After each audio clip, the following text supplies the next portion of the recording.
Наран Мандал Enterprises компани нь Баян Хонгор аймагт орших цагаан захир уул төслийг амжилттай хэрэгжүүлэн ажиллаж байна. Тус урд нь алтны өндөр агуулгатай, ориген гарал үүсэлтэй, кварцын нарийн судлалын төрлийн алтны үндсэн орд юм. Түүнээс гадна бид Монгол улсын хэмжээнд алт, өнгөт металл болон металл бус хайлуур жонш, голтгон зэрэг ашигт малтмлын эрэл хайгуулын хэдийн төлөв бүхий хайгуулын 13 лицензийг Монгол орны хэмжээнд эзэмшиж байна.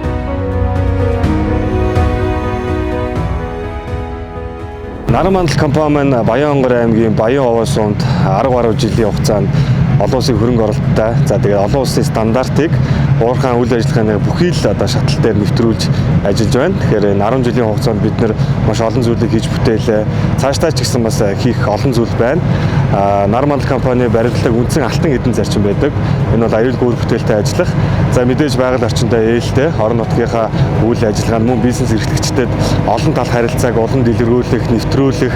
За тэгээд мэдээж хамтын ажиллагааныхаа хүрээнд бизнесийнхаа хэлэлтийг дараагийн шатанд гаргах гээд маш том зорилтуудыг бол тавьж ажилладаг байгаа. Тэгэхээр манай компани бас нэг гол онцлог нь юу гэхээр хүмүүс байдаг. Ойролцоогоор одоогийн байдлаар нэг 500-аас 600 залуучууд ажиллаж байна. Эдгээр залуучуудын нэг 50 гаруй хувь нь бас яг энэ нутгаас одоо манай компани ажиллаж байгаа. Тэгэхээр энгийн ажилтнаас дун шатсан мэдээж удирдах шатанд манай Баян Хонгорын залуучууд бол бүхий л алтан тушаалыг ашиж байна.